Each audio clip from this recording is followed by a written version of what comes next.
Welcome to the Conch Republic News Network, broadcasting live aboard the Wolf, the flagship of the Conch Republic. I have Julie and Finbar here with me today as our special guests. They are the owners of the Wolf.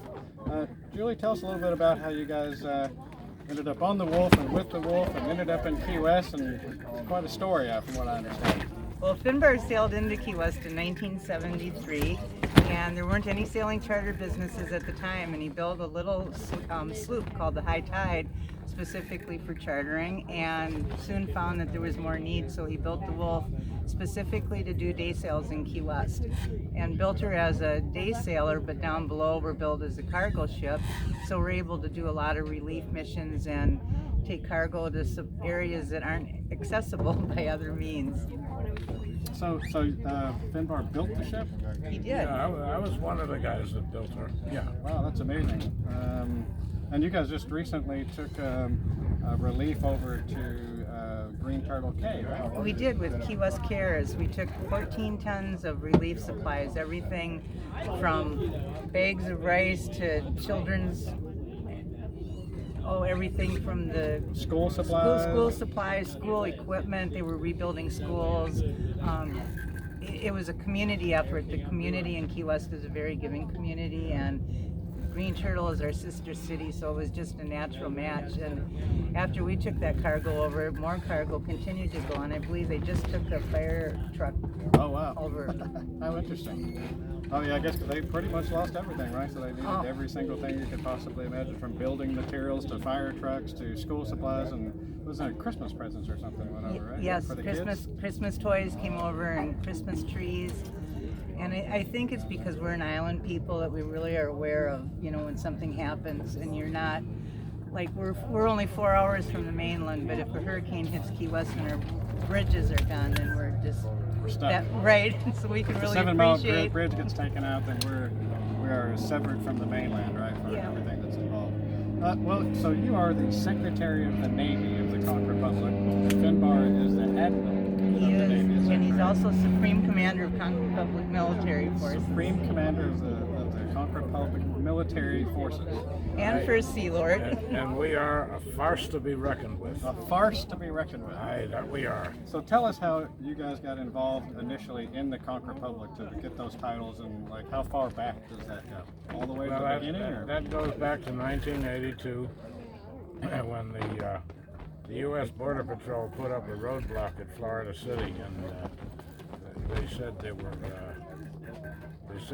searching for illegal aliens. Where they were searching for these illegal aliens was in everybody's luggage, under the seats in the cars, in the glove compartment, and especially in the ashtray. Right. So, illegal aliens. Yeah, and it was kind of nuts, because the only aliens they found were an elderly German couple who had left their passports in a Miami hotel room. Otherwise, they didn't find any aliens or any contraband or anything else. So our mayor, the Honorable Dennis Wardlow, he asked the Border Patrol to please take away this roadblock, because it wasn't accomplishing anything other than to stifle our business. And they didn't, they ignored him, and then the governor of Florida asked them to take away the roadblock, and they ignored him too. So our city fathers got together and decided it was time to take matters in our own hands. And they said, well, if we're going to be treated like Border Patrol means that we're on the other side of the border, that means we're foreigners. If they're going to treat us like foreigners, well, hell, we'll have our own nation.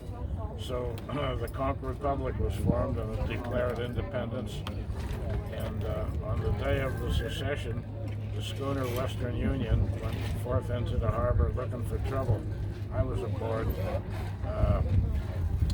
We soon found our trouble. There was a Coast Guard cutter coming into the port. So they got wind of what was going on? No, they were unsuspecting. No, they were unsuspecting. The guys on the cutter had been out on a patrol. They didn't know anything about any of this. So we took them by surprise. We sailed up alongside and we attacked them with water balloons, conch fritters, and snail Cuban bread. Well, not knowing what else to do, the crew of the cutters, they rigged up their fire hoses and fought back with them. Well, the battle raged on for minutes while the crew of the Western Union, exhausted and soaking wet, continued to fight bravely until, in a brilliant tactical maneuver, we ran away. And that concluded the great battle, and that concluded the war, after which we surrendered to the United States, and we applied for $1 billion in foreign aid and war reparations, which we are still waiting for. We haven't got that yet. No. Anyhow, that was the beginning of the Conch Republic, and it's been glorious ever since. So now every year we commemorate all that with.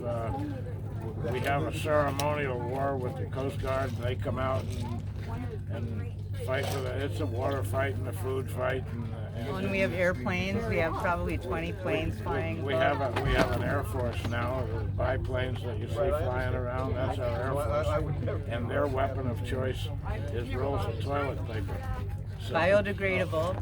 So that's a high dollar item. When that Coast Guard cutter comes back into port, they're dripping with toilet paper and they're full of conch fritters and Cuban bread and whatever. Anyhow, everybody has fun with it. And our Army, led by General Scarlett, they have land forces at Mallory Square. So that's the artillery unit that's that the sets up on artillery. Mallory Square and aims the artillery out towards the ships. That's right. It's really one of the most spectacular battles, and the lucky thing is nobody gets hurt. It's all in jest, and it's really to signify that you can have differences, but you can do it with humor. I like that. And so every year we have the Conch Republic Independence Celebration, which was postponed this year because it was during the COVID shutdown, and we've now postponed it to the end of November through December the 6th, with November the 27th through December the 6th. We don't know what we're going to be facing this year for the celebration. We're definitely going to have it. We just don't know exactly what activities are going to go on, because it's 10 days of activities. There's a ton of things going on. Can you tell us a little bit, what are the highlights typically? Sure. The festival really is a combination of locals that have been here from the beginning, people that have come to Key West and stumbled upon it and now come back every year. We have other people that literally plan their whole vacations around it. So we're hoping that by November things will lighten up a little bit and we can invite everybody to come and celebrate with us. Stumble is the key word. Stumble around and celebrate. And we try and have events at unique Key West venues. This year, what we're looking at in the rescheduled festival in November are looking at more outdoor venues that we can do because of the social distance and space. And we've always had our events are all packed to the gills, so it's really looking at bigger outdoors so everybody can feel safe and still want to come and enjoy. So obviously the naval battle is one that's easy to do, and spreading out at Mallory Square is easy to do. And our parade, we haven't quite figured that out yet, but we're working on that. And we also have a military muster, and this year we're going to combine that with November 30th is another holiday in the Conch Republic. It's the official end of hurricane season.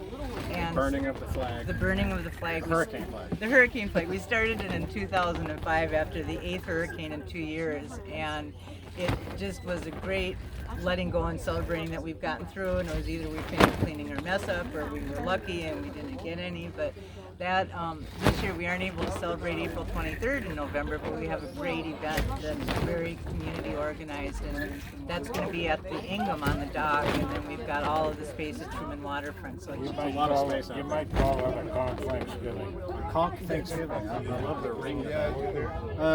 Getting back a little bit to the past there. So at the time, Finbar in 1982, when all this happened, you were out on the other schooner. When did you come onto this ship? When did this ship come about, the Wolf? 1984. The Western Union was our flagship, and then in 1984, the Wolf was built, and she came to Key West. And at the same time, the Union was bought by an outfit called Vision Quest, and she was taken up north, so she couldn't do her duty as flagship. So the Wolf became the flagship. It was at the time Wilhelmina Harvey, or Connie Meyer. Connie Meyer, and she commissioned, she was our first admiral, and she commissioned the Wolf as our flagship, and she's been at So the Western Union is actually the flagship of Florida, right? The whole state of Florida. That's originally. And it's currently under a restoration project they've been working on for several years, trying to bring the Western Union back. There's an effort that's been mustered up. And now it's back in Key West. It was up north, dry dock for a while, and now it's back down here. And I know they got some ongoing efforts. I really hope to see her restored, because that ship means a lot to me. I would imagine, yeah. So Finbar saw the Western Union when he was 8 years old on a trip to Key West on the way to Cuba, and he says to his parents, I'm going to be captain of that ship one day. And 50 years later, we had an opportunity with Paul and Evelina to bring the Western Union back to Key West. And Finbar served as the master for several years, and then we let him go from the Wolf, but we brought him back on the Wolf. So he actually did become captain of the Western Union, just like he said when he was 8. So when did you guys acquire the Wolf? Oh, he built her.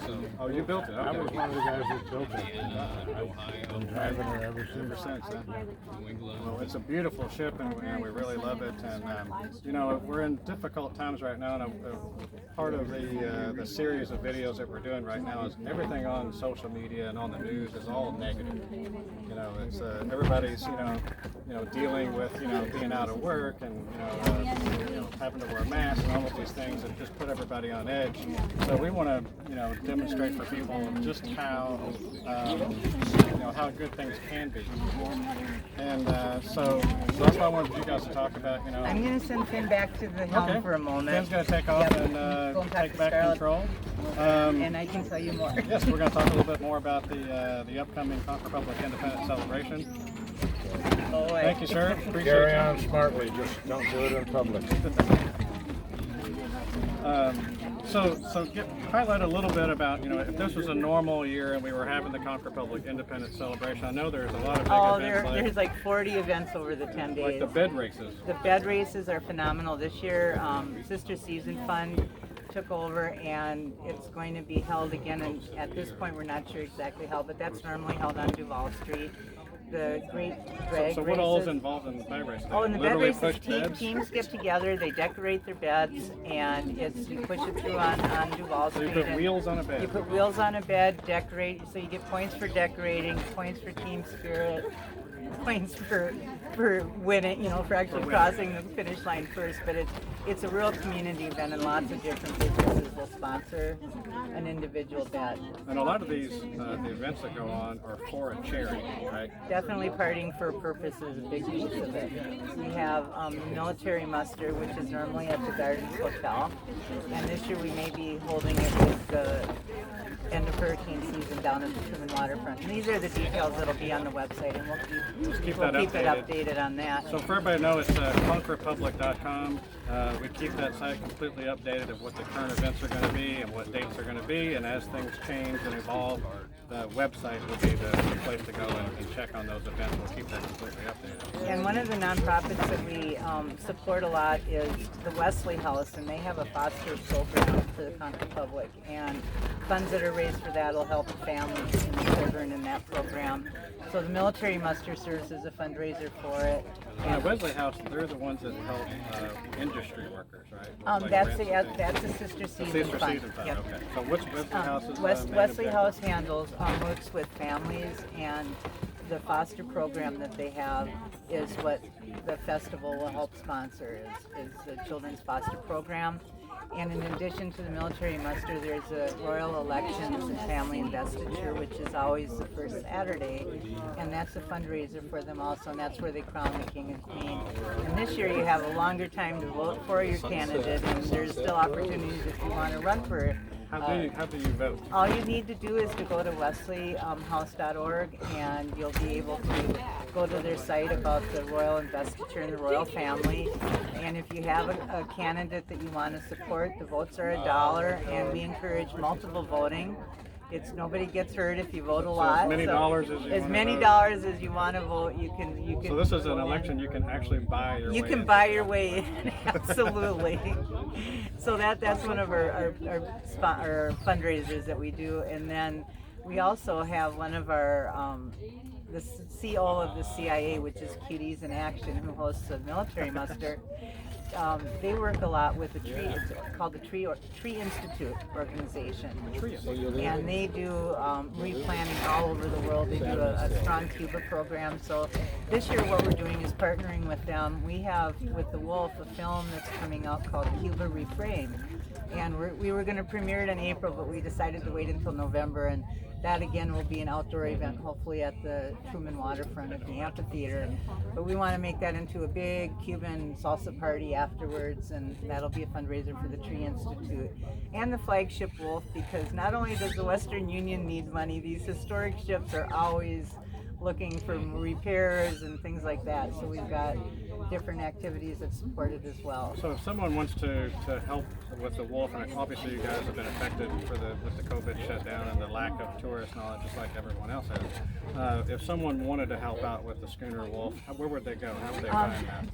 They could go, there's information on the conchrepublic.com website, and then our fiscal agent and nonprofit partner is called Whale, and they have a program called Waves of Change. And the Wolf is also the flagship for that program, and that website is wavesofchange.org. Wavesofchange.org. And so you there's can go on there and click on a link. You can click on a button and you can donate $2, you can donate $1,000, whatever you would like. We're happy with that. We also have merchandise for sale, so people that want to support can buy a Wolf t-shirt. Have Navy shirts. We have Conch Republic Navy t-shirts. We've got Wolf t-shirts, hats, different merchandise swag. And you guys do, obviously we're out right now on a sunset type of sail. How do they sign up to do sailings and things like that? If somebody wants to book a charter, they can give us a call at 305-296-9653. Or again, there's information on conchrepublic.com. You can learn more. And right now, with every business at this time, we're at half capacity. We're normally certified for 41 passengers, but we can carry 20. So if you have a group and you want to do an individual, a private charter, just let us know. Otherwise, we've been doing local sales over the weekends and during the week when we have enough people. We invite you to come sail and experience a real piece of Key West. All right. Well, I sincerely appreciate you letting us come on the boat today and talk about the Conch Republic Independence Celebration and you guys' rich history and involvement in the Conch Republic in general, and obviously supporting the Conch Republic. Going along with our series, we want everybody to know that, even though there are things shut down and there's places and activities that you can't do, there are still plenty of things you can do in Key West. Absolutely. You can come sailing on the Wolf. And make your plans to come out to the Conch Republic Independence Celebration. I'd like to give a shout out, as always, to our military. God bless the USA, God bless our troops. We want to give a shout out to our first responders who are out there on the front lines right now, protecting us and putting themselves in harm's way. Thanks everyone for viewing the show today, and follow us, like us, and we'll catch you next time. For the Conch Republic News Network, I am Jim Martin, signing off. Long live the Conch Republic. Long live the Conch Republic.